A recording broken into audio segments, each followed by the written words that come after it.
kwenye ndoa mwanamke akapata mimba, au sio kwenye ndoa, mmeishi maisha kama ya ndoa sana, lakini mwanamke ana mimba, ile mimba ukaihudumia, ukailea, mtoto akazaliwa, lakini baadaye unakuja kugundua kwamba yule mtoto sio wa kwako, mtoto hakuwa wa kwako, aidha kwa vipimo vya DNA au kwa namna nyingine ile. Sasa katika sheria inakutetea wewe mwanaume, na unaweza kushtaki na ukapata kurejeshewa sasa ile gharama ambayo ulitumia katika matumizi chini ya sheria ya Suit for Quantum Merit. Unalipo kutokana na ile gharama ambayo wewe ulitoa wakati unamhudumia yule mtoto, wakati unahudumia ile mimba. Na hii hapa inatokea pale ambapo mwanamke yule uliyemhudumia au ile mimba uliyohudumia na yule mtoto, yule mzazi wake halali ana uwezo wa kipesa wa kulipa zile gharama ambazo ulizitumia.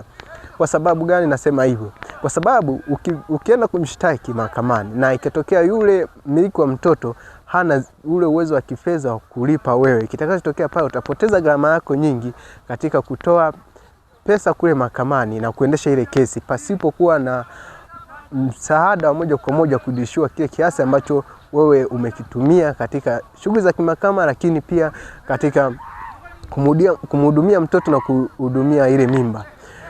Hii kama unaona mzazi yule, baba yake mtoto au mama yake na yule mtoto hana uwezo wa kifedha wa kurejeshea sasa kile kiasi ambacho ulikitumia wewe, ni bora tu uachane naye. Kwa sababu gani? Kwa maana hili swala litakuingiza kwenye gharama ambayo wewe itakuja ikusumbue kwa sababu unalipa fedha mahakamani, lakini pia unalipa fedha katika huduma zile ambazo usafiri na kila kitu kinachotokea pale, lakini hautapata malipo kwa sababu hiyo ni maskini. Mahakama haiwezi kumshikilia yule mtu kwamba akupe pesa, ni ngumu. Haiwezi kumshikilia kwa sababu ikumbuka hiyo ni civil case, ni kesi ya mtu na mtu, so kesi ya jinai.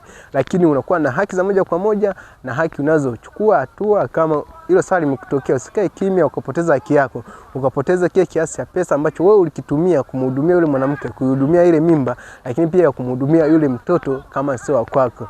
Lakini kuna watu ambao wanaamua kusamehe. Kama unaweza kumsamehe pia unaweza kumsamehe, lakini kama utahitaji kuchukua hatua na kupata haki yako, inaruhusiwa kisheria na unaweza kupata haki yako. Elimu hii na hii hapa ni kwa ajili ya kutoa tu elimu ya kisheria kwa wale ambao hawajaipata, lakini hii hapa natumai itakusaidia wewe hapo na inaweza kumsaidia na rafiki yako. Usahau kushare na kulike pale, pia kushare kwa rafiki yako ambaye anahitaji maarifa haya ya kisheria ili aweze kupata utambuzi anapotokea na masuala kama haya hapa. Kumbuka haki unayo mkononi mwako, ni wewe kufanya maamuzi na sheria inakuruhusu kulipa kutokana na kile ambacho kimetokea pale.